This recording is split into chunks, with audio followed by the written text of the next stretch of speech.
मोक्ष की प्राप्ति कैसे होगी, मोक्ष प्राप्त करने का यत्न क्या है, साधन क्या है। यदि चित्त का धर्म समाप्त हो जाए, मन में वासना उत्पन्न नहीं होगी। जब तक मनोविकारों से नहीं छूटेंगे तब तक सुख और शांति की प्राप्ति संभव नहीं। इसको कहा विदेह मुक्ति, और यही असली मुक्ति है।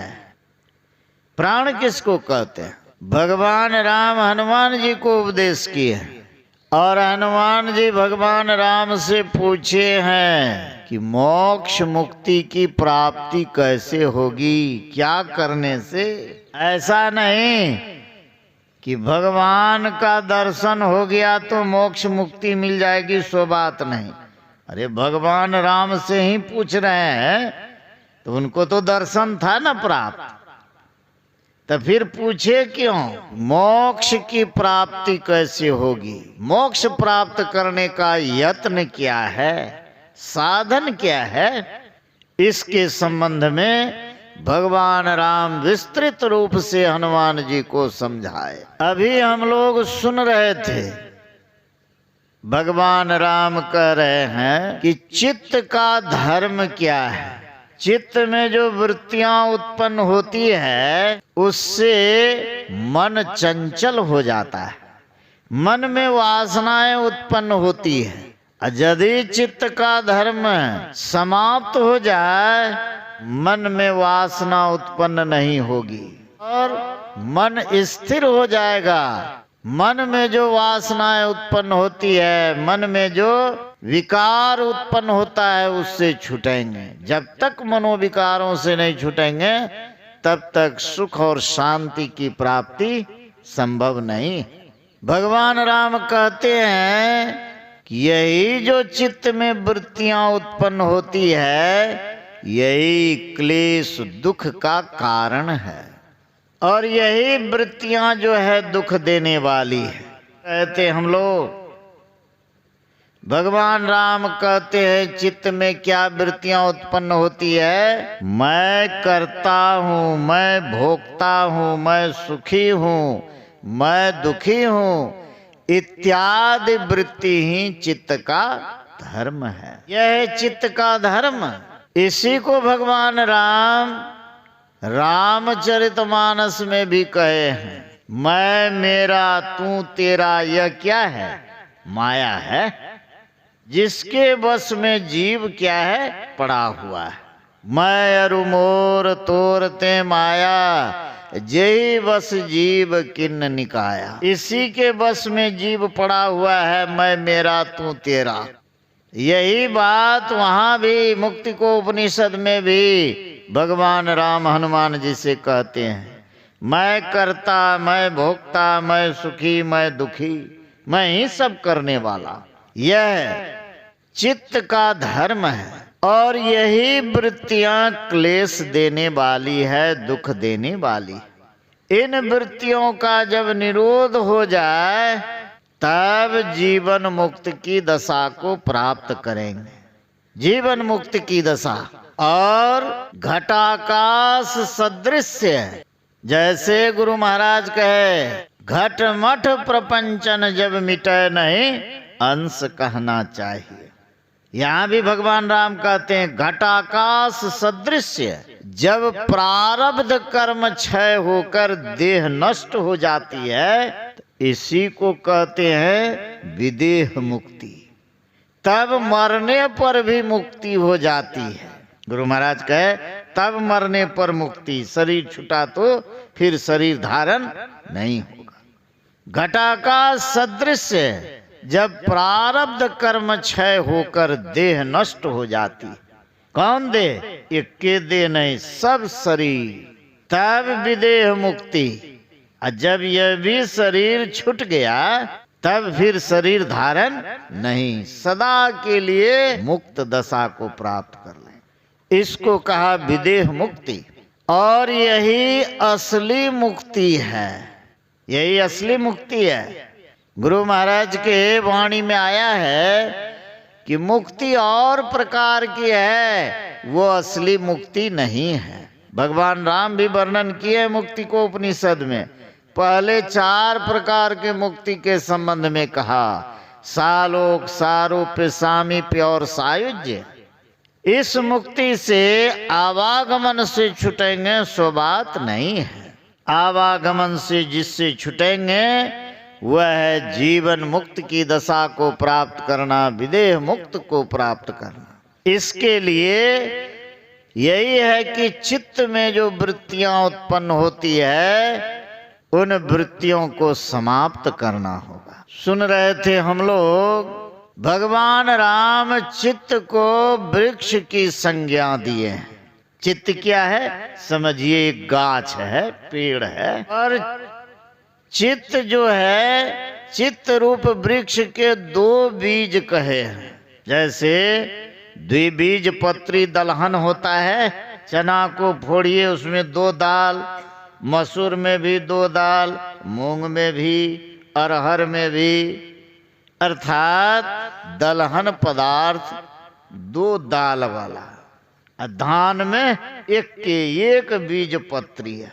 यहाँ कहते हैं कि चित्त रूप वृक्ष के 2 बीज पत्र होते हैं। एक है प्राण स्पंदन, दूसरा है वासना। भगवान राम कहते हैं इनमें से एक का यदि नाश हो जाए दूसरा स्वतः नाश को प्राप्त होगा। उदाहरण के लिए जैसे चना है, दोनों दाल को अलग कर दीजिए, खेत में बोइए तो पौधा तो खूब होगा, या नहीं तो एक दाल को खा लीजिए, एक दाल को खेत में बो दीजिए, पौधा होगा? नहीं होगा। उसी तरह कहते हैं कि चित्त रूप वृक्ष के जो 2 बीज पत्र हैं उनमें से यदि एक का नाश हो जाए तो दूसरा स्वतः नाश को प्राप्त हो जाता है, अर्थात चित्त की वृत्तियां शांत हो जाती है। वह वृत्ति क्या है? प्राण स्पंदन और वासना। प्राण स्पंदन और वासना। भगवान राम ने कहा, द्वै बीजय चित्त वृक्षस्य प्राण स्पंदन वासने एकस्मिन् च तयो क्षीणे क्षिप्रं द्वयपि नश्यतः। एक के नाश होने पर दूसरा स्वतः नाश को प्राप्त हो जाता है। अब हम लोग समझें कि प्राण स्पंदन क्या है, वासना क्या है। प्राण स्पंदन कहते हैं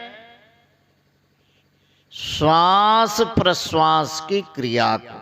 प्राण स्पंदन में प्राण जोर स्पंदन। अब सबसे पहले समझें कि प्राण कहते किसको हैं? प्राण किसको कहते हैं? प्राण कहते हैं जीवनी शक्ति को।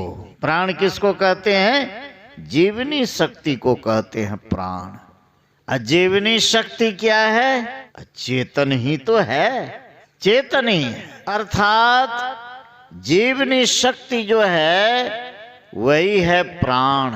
और प्राण से संबंधित जो वायु है उसी को कहते हैं प्राण वायु।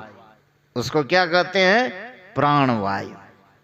हम लोगों का शरीर है और शरीर में फेफड़ा है, फेफड़ा है ना। अब फेफड़ा में संकोचन विकासन की क्रिया होती है, सिकुड़ता है, फैलता है। और सिकुड़ता फैलता है जिस शक्ति के द्वारा, वही तो प्राण है। वही क्या है? प्राण है। उसी को जीवनी शक्ति कहते हैं। वह प्राण संपूर्ण शरीर में है, लेकिन फेफड़े में वह विशेष रूप से काम करती है। फेफड़े में विशेष रूप से उसी के द्वारा उसमें संकोचन विकासन होता है, फैलता है, सिकुड़ता है। ऐसा नहीं कि हवा के द्वारा ही उसमें संकोचन विकासन होता है, सो बात नहीं। एक शक्ति है जिस शक्ति के कारण उसमें फैलाव और सिकुड़ाव होता है। इसको समझने के लिए हम लोग देखे होंगे, आजकल तो अपने यहाँ वधशाला हर जगह है। रोड के किनारे वध करते हैं, मांस काट कर बेचते हैं। ऐसे देखे भी होंगे, बकरी खस्सी का फेफड़ा निकाल करके रख देता है और उसमें संकोचन विकासन होता है। हवा तो उसमें आ जा रहा है ना, लेकिन उसमें होता है? नहीं होता है। यूं कहिए, जिसका शरीर छूट गया है, चेतन आत्मा शरीर से निकल गया है, फेफड़ा तो है ही, उसमें संकोचन विकासन होता है? नहीं होता। जब अंतिम स्थिति रहती है, शरीर से चेतन आत्मा निकलने का समय होता है, तो डॉक्टर लोग क्या करते हैं कि अभी बचेगा नहीं, तो क्या करते हैं? पंपिंग करते हैं, इसे दबाते हैं। काहे कि दबाने से फिर यदि फेफड़ा में संकोचन विकासन की क्रिया हो जाए तो फिर ठीक हो जाएगा। लेकिन उसमें जो क्रिया होती है प्राण के द्वारा ही, जीवनी शक्ति के द्वारा है। और प्राण से संबंधित जो वायु है उसको कहते हैं प्राण वायु। हम लोग श्वास लेते हैं प्राण वायु, इसी को कहा ऑक्सीजन है। ईश्वर की कितनी बड़ी कृपा है हम लोगों पर। जिस चीज की आवश्यकता हम लोगों को विशेष है, ईश्वर के तरफ से फ्री है। हवा के बगैर 1 मिनट भी रह सकेंगे? नहीं रह सकेंगे। फारबिसगंज में एक सत्संगी है, धर्मपत्नी सत्संगिनी है, लेकिन पति देव नहीं है, और संपत्ति भी खूब है, करोड़ों की संपत्ति। अभी 4 महीने से भेलोर में पड़े हुए हैं। ऑक्सीजन हमेशा लगा रहता है, हमेशा। आईसीयू में भर्ती है। वहां से फोन भी किया हमको, गुरु महाराज से, बाबा प्रार्थना कीजिएगा, प्रार्थना कीजिएगा कि मेरे पति देव ठीक हो जाए। 4 महीने से पड़ा है। जैसे आईसीयू से बाहर निकलता है, निकाला जाता है, तो सांस लेने में दिक्कत हो जाती। मालूम हुआ कि लगभग 1 करोड़ रुपये खर्च हो चुके हैं। कितना? 1 करोड़। अरे करोड़पति है तो लगा रहे हैं, लेकिन श्वास का कीमत देखिए। एक श्वास भी कोई दे सकता है? परमात्मा की कितनी बड़ी कृपा है, हम लोग फ्री में श्वास लेते हैं, श्वास लेते हैं। इतनी बड़ी कृपा है, तब भी उस परमात्मा का भजन कितने लोग करते हैं? देखिए तो कितने लोग बैठे हैं, थोड़े लोग हैं। इतनी बड़ी ईश्वर की कृपा है। तो प्राण से जो संबंधित वायु है उसको कहते हैं प्राण वायु। श्वास लेते हैं, छोड़ते हैं, छोड़ते हैं, संकोचन विकासन की क्रिया होती है। जिससे क्या होता है? अंतःकरण जो है उसमें, अंतःकरण में जो है संबंधित है, उससे अंतःकरण संबंधित है, अर्थात चित्त में वृत्तियां उत्पन्न हो जाती है, चित्त में वृत्तियां उत्पन्न होती है। इसलिए ऋषियों ने कहा, यदि प्राण की गति, प्राण स्थिर हो जाए, प्राण वायु स्थिर हो जाए, तो चित्त में वृत्तियां उत्पन्न नहीं होगी, तो मन में वासना भी नहीं होगी। वासना उत्पन्न नहीं होगा तो मन शांत हो जाएगा, परम शांति का उदय हो जाएगा।